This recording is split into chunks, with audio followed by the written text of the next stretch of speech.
ఇప్పుడు మీ జుట్టు రాలడం పూర్తిగా తగ్గిపోతుంది. ప్రిస్మోస్ B fall cure miracle herbal hair oil తో. నమస్తే, వెల్కమ్ టు సుమన్ టీవీ. నేను మీ శ్రీ అనుష.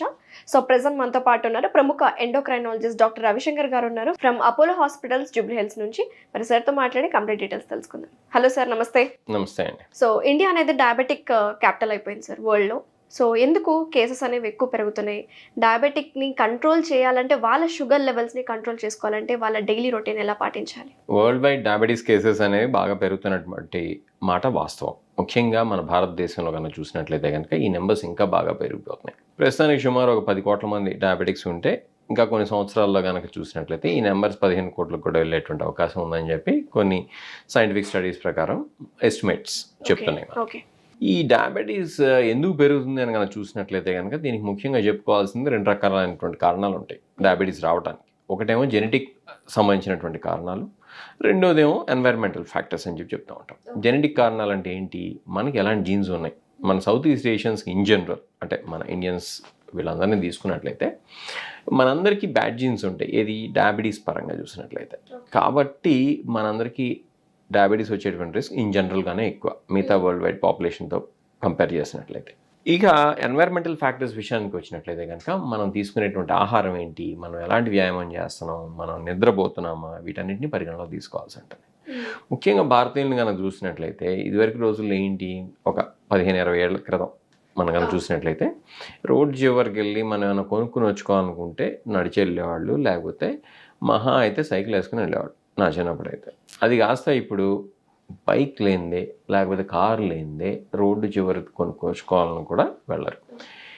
అదొక ఇదైతే ఇంకా దారుణం ఏంటంటే ఇంట్లోనే కూర్చుని మనకు కావాల్సిన ఫుడ్ ఐటమ్స్ను డోర్ డెలివరీ, డోర్ స్టెప్ వచ్చేస్తుంది. ఎగ్జాక్ట్లీ. ఈ కామర్స్ అనేది ఎప్పుడైతే వచ్చిందో అసలు మన కాలు తీసి బయట పెట్టే పని లేకుండా మనకు కావాల్సినటువంటి ఫాస్ట్ ఫుడ్స్ దగ్గర నుంచి, మనకు కావాల్సినటువంటి గ్రాసరీస్ దగ్గర నుంచి, కూరగాయల దగ్గర నుంచి, మనం ఏమైనా నిజంగా బట్టలు కొనుక్కోవాలంటే బట్టల దగ్గర నుంచి అన్నీ మన ఇంట్లోకే వస్తున్నాయి. అంటే కాల్ తీసి బయట పెట్టే పని లేదు. ఇంకా దరిద్రం ఏంటంటే కోవిడ్ వచ్చిన తర్వాత వర్క్ ఫ్రమ్ హోమ్ అనేది మొదలైంది. అంటే ఏంటి, ఇదివరకు పని చేయడానికి కాస్త బయటికి వెళ్ళేవాళ్ళం, ఒళ్ళు కదిలిచ్చేవాళ్ళం. ఇప్పుడు అది కూడా లేదు. ఈ వర్క్ ఫ్రమ్ హోమ్ అట్లానే డోర్ డెలివరీ ఎప్పుడైతే మొదలైపోయినాయో మనలో లేజినెస్ కూడా నెక్స్ట్ లెవెల్కి వెళ్ళిపోయింది.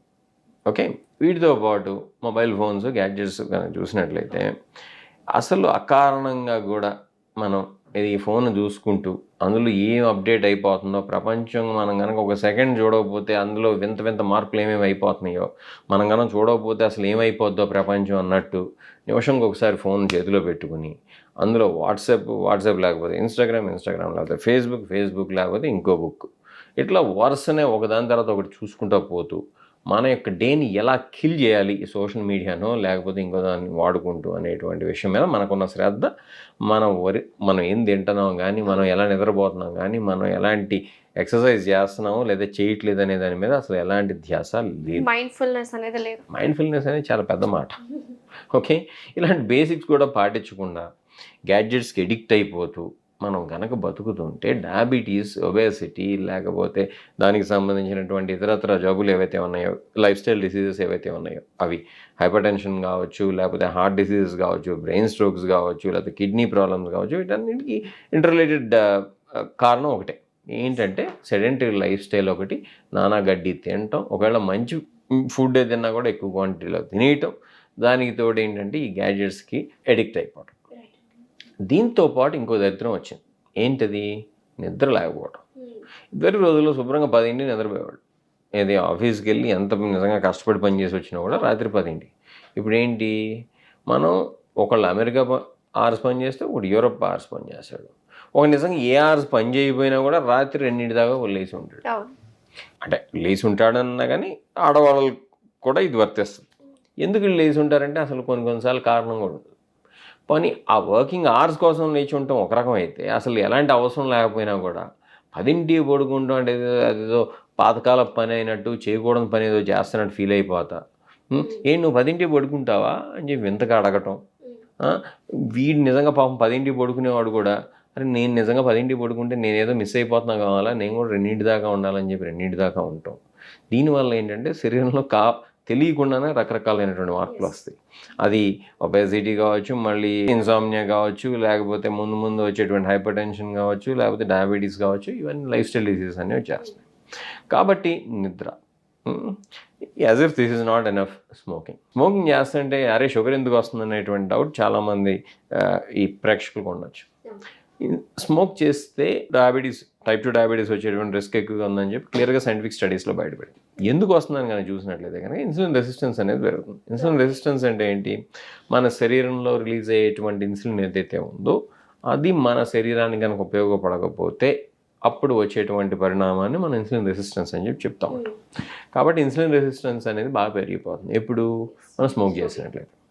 కాబట్టి డయాబెటీస్ వచ్చేటువంటి రిస్క్ పెరుగుతుంది. ఇంకా అయిపోలే ఆల్కహాల్ అనేది ఇదివరకు రోజుల్లో అది ఒక టబు. తాగడం అంటే నా చిన్నప్పుడు అరే ఆల్కహాల్ తాగుతాడంటే దొంగతనంగా తాగటం, ప్లస్ అది తాగటం అనే దాన్ని అసలు ఎంత గోప్యంగా ఉంచాలో అంత గోప్యంగా ఉంచేవాడు. ఇవాళ రోజున ఎక్కడ చూసిన పబ్లు, ఈ రోడ్డు మీద వెళ్తుంటే ఏ రోడ్డుకు ఒక ఇది వైన్ షాప్ అని అంటారు. కాబట్టి అందులో దొరకందంటూ ఏదీ లేదు. సో ఈ వైన్ షాప్స్, ఈ బార్స్, పబ్ కల్చర్ అనేది విపరీతంగా పెరిగిపోయింది. వైన్ షాప్స్ కూడా సూపర్ మార్కెట్ లాగా వెళ్ళి మనం అంతే కదా, మంచి ఏది కావాలంటే అది కొనుక్కొని వచ్చుకోవచ్చు. అది కూడా బ్రాండెడ్ వెరైటీస్, మళ్ళీ లోకల్ వెరైటీస్ రకరకాలు ఉన్నాయి. సో ఈ ఆల్కహాల్ కన్జంప్షన్ ఏదైతే ఎప్పుడైతే పెరిగిపోయిందో దానివల్ల కూడా ఏంటంటే కేవలం ఆల్కహాల్ ఒకటే తాగరు. ఆ తాగడంతో పాటు జంక్ ఫుడ్ ఏదైతే ఉందో అది కూడా తింటూ ఉంటారు. అది కూడా ఏంటి, మన వాళ్ళు ఈ కార్యక్రమాన్ని 7-8 ఎవడన్నా ముగించుకొని 10 పడుకుంటాడంటే కాదు కదా. అసలు స్టార్ట్ అయ్యేదే కార్యక్రమం 9-10, ఇది కొనసాగేది రాత్రి 1-2 గంటల దాకా. కాబట్టి ఏంటంటే ఇది ఒక నిరంతర ప్రక్రియ అనమాట. అదే ఒకరోజు ఇవాళ అయిపోయింది మళ్ళీ రేపు ఆపేరు కదా. రేపు ఏదో కారణం ఎత్తుక్కుంటారు అలవాటైన వాళ్ళు. వాళ్ళు వీడింట్లో అయితే రేపు వాడింట్లో, అసలు ఎవడింట్లో కాకపోతే బార్లో కాకపోతే పబ్లో కాకపోతే అసలు బయట వేరే చోటకి వెళ్ళాలి.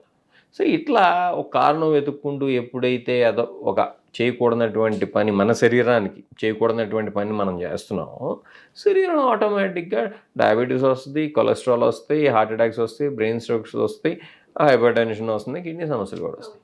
కాబట్టి మనం కంప్లైంట్ చేయకూడదు. ఇవన్నీ చాలామంది ఇంకో డైలాగ్ ఉంది ఏంటంటే ఏముందంటే ఎప్పుడొకప్పుడు పోవాలి, అనుభవించేసి చచ్చిపోవచ్చు. ఏంటి ఏం అనుభవిస్తావు, ఏం చచ్చిపోతావు. ఇప్పుడు నానాగడ్డి తినేసి నిద్రపోకుండా సరిగ్గా ఎక్సర్సైజ్ చేయకుండా నేనేదో కరెక్ట్గా ఇంకో 10 ఏళ్లకో 20 ఏళ్లకో 30 ఏళ్లకో నేను ఒకే రోజు ఢామ్ అని చెప్పి హార్ట్ అటాక్ వచ్చి చచ్చిపోతుంటే అలా అవ్వదు. హార్ట్ అటాక్ వచ్చిన వాళ్ళు అందరూ ఏం చచ్చిపోరు.